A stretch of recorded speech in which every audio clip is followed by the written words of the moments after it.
ఇరాక్లో సద్దాం హుస్సేన్ను, లిబియాలో గడాఫీని చేసినట్టుగా ఇరాన్లో కూడా అధికార వ్యవస్థల్ని, ప్రభుత్వాన్ని అమెరికా మార్చేస్తుందా? రెజీమ్ చేంజ్ చేస్తుందా ఇరాన్లో కూడా? అంటే ఏం చెప్తారు? అంటే చేయదు, మేము ఇరాన్ పైన వార్ ప్రకటించడం లేదు అని అమెరికా పదే పదే వివరణ ఇస్తుంది. మేము యుద్ధం చేయడం లేదు అని. ఎందుకంటే అమెరికన్ రాజ్యాంగం ప్రకారం ఒక దేశం పైన యుద్ధం ప్రకటించే అధికారం అమెరికన్ పార్లమెంట్ కాంగ్రెస్కి ఉంటుంది, ప్రెసిడెంట్కి ఉండదు. అందుకే ఆల్రెడీ డెమోక్రాట్ మెంబర్స్ కొంతమంది రైజ్ చేశారు ఇప్పటికీ. ఈవెన్ నాన్సీ పెలోసి కూడా, అంటే డెమోక్రటిక్ హౌస్ స్పీకర్గా వ్యవహరించిన నాన్సీ పెలోసి కూడా స్టేట్మెంట్ ఇచ్చారు, ఇది Trump is going against the constitution. అందుకే ఈ మధ్య మనకు అమెరికాలో పెద్ద ఎత్తున ప్రదర్శనలు కూడా వచ్చాయి, కింగ్ కాదు మా కాన్స్టిట్యూషన్ కావాలి అని. ఎందుకంటే ట్రంప్ లాస్ ఏంజల్స్లో జరిగిన యాంటీ ఇమిగ్రేషన్ ఎపిసోడ్ జరిగింది. అక్కడ కూడా లాస్ ఏంజల్స్లో ఉన్న democratic governor, California democratic governor ఉన్నాడు కనుక ట్రంప్ ఫెడరల్ ఫోర్సెస్ పంపించారు. అది కూడా కాన్స్టిట్యూషనల్ క్వశ్చన్ అయింది. లా అండ్ ఆర్డర్ను California government, Los Angeles mayor మేము కంట్రోల్ చేయగలుగుతాం, ట్రంప్ ఎందుకు ఫెడరల్ ఫోర్స్ పంపాడని.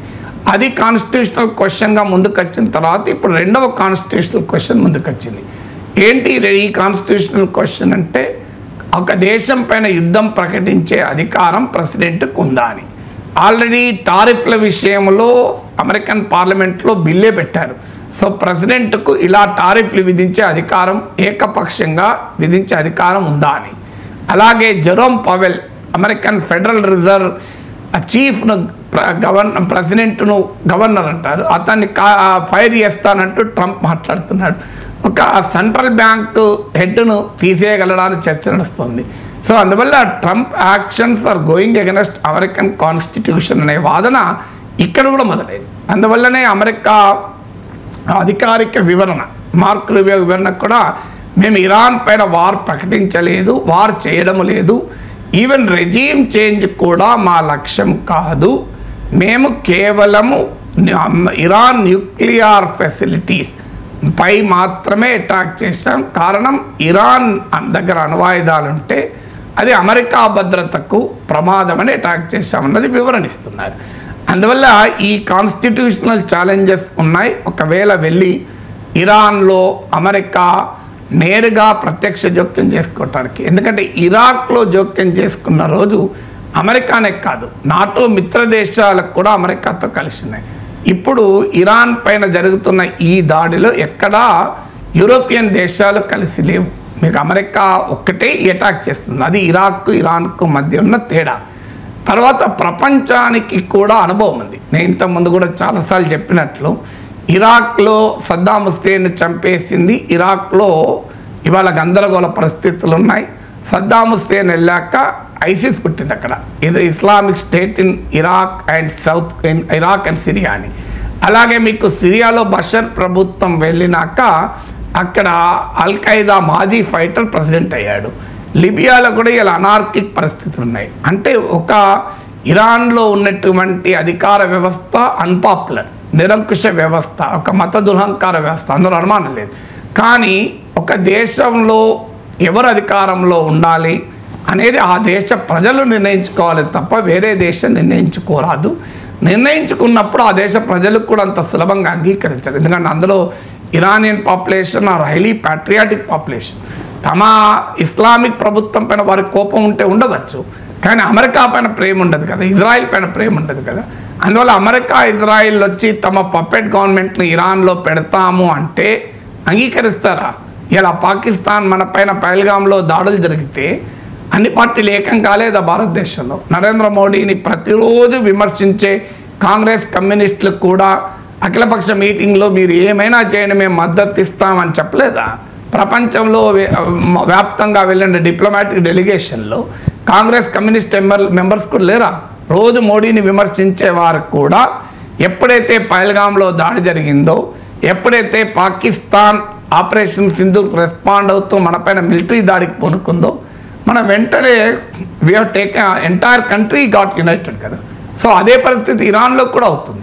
అందువల్ల అన్పాపులర్గా ఉన్న రెజీమ్, ఇస్లామిక్ రెజీమ్ మరింత బలపడటానికి కూడా అమెరికా దాడులు దోహదం చేస్తున్నాయి. ఇప్పుడు ఒక రకంగా యుద్ధం చేసి నెతన్యాహు తన ప్రభుత్వాన్ని ఎలా కాపాడుకుంటున్నాడో, ఇరాన్లో ఉన్నటువంటి ఇస్లామిక్ రెజీమ్కు కూడా ఇది లేని శక్తినిస్తోంది. ఎందుకంటే అమెరికా దాడి తర్వాత అమెరికాలో పబ్లిక్ ఒపీనియన్ కూడా వ్యతిరేకంగా ఉంది. మీకు ఎకానమిస్ట్ యూగవ్ జరిపిన ఒపీనియన్ పోల్లో 60% ఆఫ్ అమెరికన్స్ ఈ ఇజ్రాయెల్ జరుపుతున్న ఇరాన్పై వార్లో అమెరికా ఎంటర్ కావద్దు అన్నారు. ఓన్లీ 16% మాత్రమే కావాలన్నారు. ఈవెన్ రిపబ్లికన్స్లో కూడా 53% ఈ వార్లో అమెరికా ఎంటర్ కావద్దు అన్నారు. ఎందుకంటే రిపబ్లికన్ రెండుగా చీలిపోయారు. ఓల్డ్ రిపబ్లికన్స్ ఏమో ఇరాన్పై దాడిని సమర్థిస్తున్నారు. Make America great again lobby, MAGA lobby ఏమో వ్యతిరేకిస్తుంది. అందువల్ల ఈ పబ్లిక్ ఒపీనియన్ కూడా వ్యతిరేకంగా మారే ప్రమాదం కూడా ఉంటుంది. కనుక నిజంగానే రెజీమ్ చేంజ్కు పూనుకుంటుందా అనేది క్వశ్చన్ మార్కే. అన్నిటికీ మించి రెజీమ్ చేంజ్ అమెరికా రంగంలోకి దిగాలి అంటే గ్రౌండ్ ఇన్వేషన్ చేయాలి. ఎయిర్ ఫోర్స్ ద్వారా ఎప్పుడూ సాధ్యం కాదు. ఇది ఇరాక్లో కానీ లిబియాలో కానీ అమెరికా ప్రభుత్వాలు మార్చినప్పుడు గ్రౌండ్ ఫోర్సెస్తో ఎంటర్ అయింది. ఇప్పుడు ఇరాన్లోకి అమెరికా బలగాలు వెళ్ళి ఇవాళ అక్కడున్న ప్రభుత్వాన్ని కూల్చే సాహసం చేస్తుందా? ఎందుకంటే ఆఫ్ఘనిస్తాన్లో అమెరికాకు బ్యాడ్ ఎక్స్పీరియన్స్ ఉంది. ఇలాగే దాడి చేసి తమ అనుకూల ప్రభుత్వాన్ని ఆడ కూర్చుండబెట్టాక 20 ఏళ్ళ తర్వాత మళ్ళీ అదే తాలిబాన్లకు అధికారం అప్పచెప్పి వెళ్ళిపోవాల్సి వచ్చింది. రాత్రి తొక్కమర్చుకొని వెళ్ళిపోవాల్సి వచ్చింది. అందువల్ల ఈ ఎక్స్పీరియన్స్ కూడా ఉంది. ప్రపంచం కూడా అనుభవం ఉంది. ఎందుకంటే ఎప్పుడైనా ఎంత అన్పాపులర్ యాంటీ పీపుల్ ప్రభుత్వం కూల్చినా డెమోక్రసీ వస్తుందన్న గ్యారెంటీ ఉండదు. పవర్ వ్యాక్యూమ్ వస్తుంది. పవర్ వ్యాక్యూమ్ వచ్చినప్పుడు అనేక రకాల ప్రమాదకర శక్తులు అధిక రంగంలోకి దిగే ప్రమాదం ఉంటుంది. ఇప్పుడు ఇరాన్లో కూడా అనేక ఎథ్నిక్ గ్రూప్స్ ఉన్నాయి. ఆ ఎథ్నిక్ గ్రూప్స్ అన్నీ కూడా ఎవరికి వారు రెచ్చిపోయి రగిలిపోయే ప్రమాదం ఉంటుంది. అందువల్ల ఇరాన్లో రెజీమ్ చేంజ్ వల్ల ఏర్పడే పవర్ వాక్యూమ్ ఇరాన్ను మరింత ప్రమాదకరమైన ప్లేస్గా మారుస్తుంది. ఇప్పుడు అలాగే ఇరాక్ మారింది కూడా. నేను అందుకే చెప్పాను మీకు ఐసిస్ అని.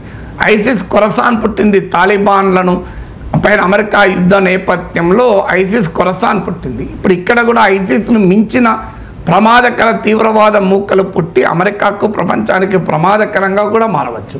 అందువల్ల ఈ క్యాలిక్యులేషన్స్ అన్నీ ఉంటాయి. But Trump is an unpredictable maverick fellow. ఏం చేస్తాడో ఎవరికీ తెలియదు. నెతన్యాహుకోమో నిరంతర యుద్ధం ఉంటేనే నెతన్యాహు అధికారం ఉంటాడు. మీరు చూడండి, నేను ఇవాళ చెప్తున్నది, the moment war stops Netanyahu పవర్లో ఉండడు. సో అందువల్ల నెతన్యాహుకు కావాల్సింది వార్. మీరు యుద్ధము జరిగిన కొద్ది రోజుల్లోనే నెతన్యాహు ప్రభుత్వం పతనమవుతుంది.